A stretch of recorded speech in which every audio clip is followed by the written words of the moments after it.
ഇറാനിലേക്ക് Israel ആക്രമണം നടത്തി. നേരത്തേതുപോലെ 100-ലധികം വിമാനങ്ങൾ ഉണ്ടായിരുന്നു ഈ ആക്രമണത്തിന് പിന്നിലെന്ന് കേൾക്കുന്നല്ലോ. 100-ലധികം വിമാനങ്ങളല്ല. ഇപ്പോൾ ഇസ്രായേലിൻ്റെ IDF ഇസ്രായേലി ഡിഫൻസ് ഫോഴ്സിൻ്റെ ഒരു വാർത്താ സമ്മേളനം ഇപ്പോൾ നടന്നു. പത്രക്കുറിപ്പിൽ അവർ പറഞ്ഞു, ഞങ്ങളുടെ വിമാനങ്ങൾ ആക്രമിച്ചത് 200-ലേറെ വിമാനങ്ങളാണ് ഇറാനിലേക്ക് ഇസ്രായേലിൽ നിന്ന് പറന്നുപോയത്. നമ്മൾ മുമ്പുണ്ടായതുപോലെ തന്നെയാണ്.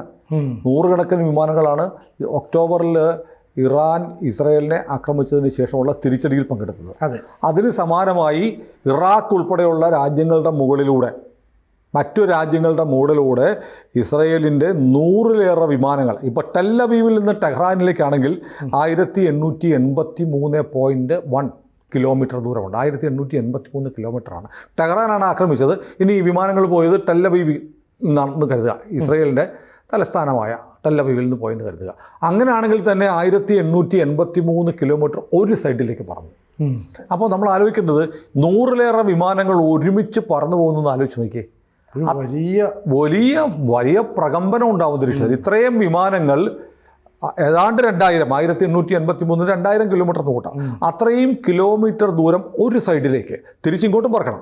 ഇത്രയും പറന്ന് അവിടെ ചെന്നിട്ടും ഇറാൻ അറിഞ്ഞില്ല.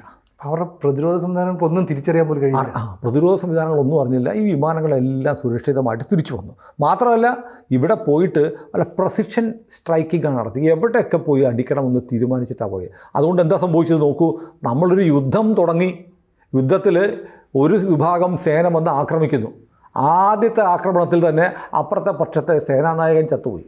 അതായത് ഇറാൻ്റെ സൈനിക മേധാവി മുഹമ്മദ് ബഹേരി മരിച്ചുപോയി ആദ്യത്തെ ആക്രമണത്തിൽ. ആലോചിച്ച് നോക്കൂ.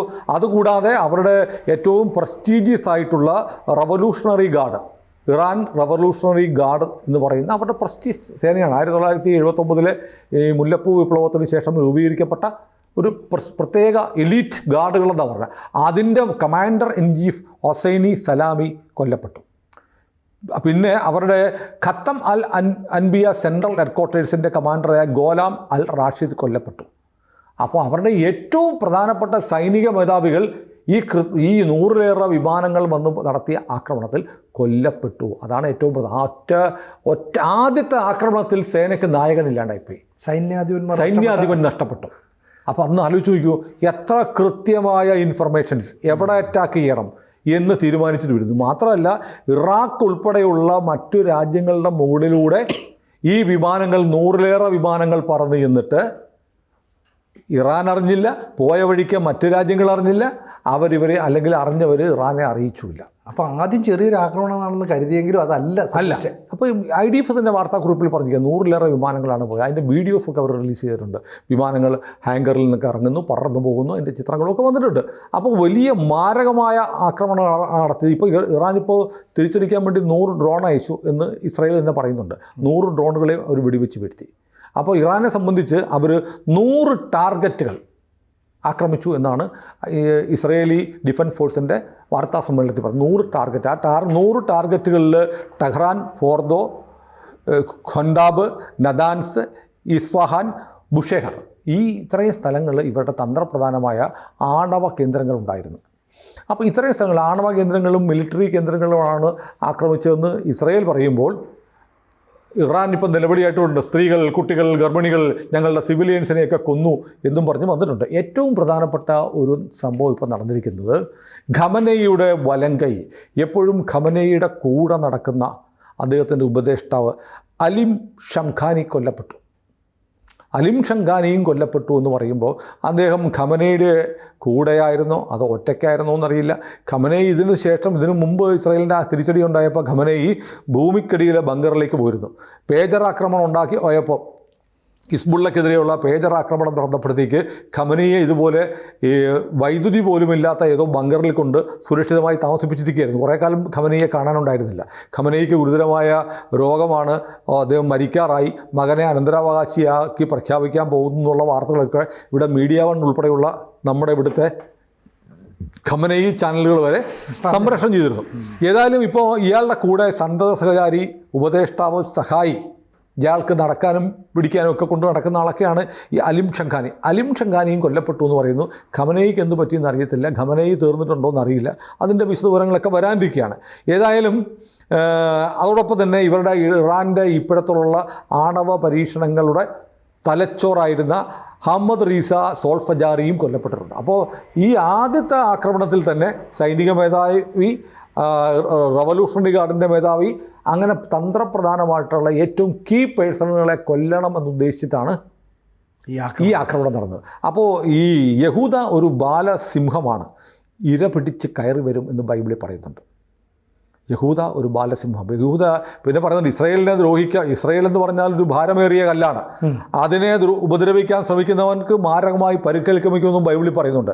അപ്പോൾ ഏറ്റവും നാടകീയമായ ഒരു കാര്യം, ഇന്നലെ നെതന്യാഹു, ഇന്ന് വെള്ളിയാഴ്ച പുലർച്ചെയാണ് ആക്രമണം നടന്നത്. വ്യാഴാഴ്ച നെതന്യാഹു ടെമ്പിൾ മൗണ്ടിലെ ഒരു സന്ദർശനം നടത്തി. അവിടെ വിലാപത്തിൻ്റെ മതിലുണ്ട്. വിലാപത്തിൻ്റെ മതിലെന്ന് പറഞ്ഞാൽ അവിടെ യഹൂദരുടെ യഹോവയെ ആരാധിക്കുന്ന 2 ക്ഷേത്രങ്ങളുണ്ടായിരുന്നു. ഈ 2 ക്ഷേത്രങ്ങളും തകർക്കപ്പെട്ടു. ആ തകർത്തിട്ട് അതിൻ്റെ മുകളിലാണ് അൽ ഹക്സ മോസ്ക് ഉണ്ടാക്കി വെച്ചിരിക്കുന്നത് മുസ്ലിമുകൾ. അവർ എവിടെയും ക്ഷേത്രങ്ങൾ അല്ലെങ്കിൽ മറ്റു മതങ്ങളുടെ ആരാധനാലയങ്ങൾ തകർത്തിട്ട് അതിൻ്റെ മുകളിൽ മോസ്ക് ഉണ്ടാക്കുക എന്നുള്ളത് ലോകത്തെമ്പാടും ഇവരുടെ ഒരു രീതിയാണ്. അങ്ങനെ ഉണ്ടാക്കിയിരിക്കുന്ന ആ സ്ഥലത്തേക്ക് ജൂതന്മാർ പോകാറില്ല. ഇപ്പോൾ കുറച്ചായിട്ട് നെതന്യാഹു അവിടെ എല്ലാം തുറന്നു കൊടുത്തു. നമ്മൾ വീഡിയോ ഒക്കെ ചെയ്തിട്ടുണ്ട്. ജൂതന്മാർക്ക് ഇപ്പോൾ ഇഷ്ടം പോലെ അവിടെ കയറാം, ഇവർക്ക് മിണ്ടാട്ടില്ല. അവിടെ ചെന്നിട്ട് ആ വിലാപത്തിൻ്റെ മതിലിൽ കൈവച്ച് ഈ ജൂതന്മാർ പ്രാർത്ഥിക്കും. നമ്മുടെ നാട്ടിൽ നിന്ന് ക്രിസ്ത്യാനികളൊക്കെ ഈ വിലാപത്തിൻ്റെ മതിൽ പോയി കാണാറുണ്ട്. അത് അവരുടെ ഒരു സങ്കടമാണ്. ഞങ്ങളുടെ ഈ ദേവാലയം നശിപ്പിക്കപ്പെട്ടു, ഇനി 3ാമത്തെ ദേവാലയം ഉണ്ടാവണം. അങ്ങനെ 3ാമത്തെ ദേവാലയം ഒലിവ് മലയിൽ യേശുദേവൻ വരുന്ന കാലത്ത് 3ാമത്തെ ദേവാലയം സൃഷ്ടിക്കപ്പെടുമെന്നും പിന്നെ 1000 വർഷം യേശുവിൻ്റെ ഭരണമുണ്ടാകുമെന്നൊക്കെ ക്രിസ്ത്യാനികൾ വിശ്വസിക്കുന്നുണ്ട്. അത് ജൂതന്മാർക്കും അറിയാം. അപ്പോൾ ആ വിലാപത്തിൻ്റെ മതിലെന്ന് പറഞ്ഞാൽ അവരുടെ ഒരു സങ്കടത്തിൻ്റെ പ്രതീകമാണ്. കാരണം അവരുടെ തകർക്കപ്പെട്ട സംസ്കാരത്തിൻ്റെ അവശേഷിപ്പ് ഈ മതിൽ മാത്രമേ ഉള്ളൂ. 2 ദേവാലയങ്ങളുണ്ടായിരുന്നു ഹെറോഡോട്ടസിൻ്റെയൊക്കെ കാലം മുതൽ, സോളമൻ്റെ, ദാവീദിൻ്റെയൊക്കെ കാലം മുതൽ. ഈ ദേവാലയങ്ങൾ തകർക്കപ്പെട്ടു. അവിടെ ഇന്നലെ നാടകീയമായി നെതന്യാഹു പോയിട്ട് അവിടെ കൈവച്ചു പ്രാർത്ഥിക്കുകയും അതൊരു കുറിപ്പ് എഴുതി അവിടെ വെച്ചു. കുറിപ്പിൽ ഇങ്ങനെയാണ് പറഞ്ഞത്, he shall rise like a lion എന്ന് എഴുതി വെച്ചു. അത് അവനൊരു സിംഹത്തെ പോലെ ഉണർന്നു വരും എന്ന് പറയാം. അതൊരു ബൈബിൾ വചനമാണ്. ബൈബിളിൽ പറയുന്ന ഒരു വചനത്തിൻ്റെ ആദ്യ ഭാഗമാണ് നെതന്യാഹു എഴുതി വെച്ചത്. അത് നമ്മൾ അപ്പോൾ സ്വാഭാവികമായി നെതന്യാഹു അവിടെ പോയി ഇതിനു മുമ്പ് പലരും പോയിട്ടുണ്ട് എന്നേ കരുതിയുള്ളൂ. മാത്രമല്ല ഒരിക്കലും ആരും കരുതിയില്ല ഇന്ന് പുലർച്ചെ ഇസ്രായേൽ ഇറാന് നേരെ ആക്രമണം നടത്തുന്നത്. കാരണം ഞായറാഴ്ച അമേരിക്ക ഇടപെട്ട 6ാം റൗണ്ട് ചർച്ച നടക്കുകയാണ്. പക്ഷേ ട്രംപ് ഇപ്പോഴും പറഞ്ഞിരുന്നുണ്ട് ഈ പോക്ക് ശരിയല്ല, ഇങ്ങനെ പോയാൽ വിടാൻ പറ്റില്ല. ഇൻ്റർനാഷണൽ ആറ്റോമിക് എനർജി ഏജൻസിയുടെ കണക്ക് വന്നിരിക്കുന്നു. 15 ബോംബുകൾ നിർമ്മിക്കാനുള്ള മിലിറ്ററി ഗ്രേഡ് യുറേനിയം ഇപ്പോൾ ഇറാൻ്റെ കയ്യിലുണ്ട്.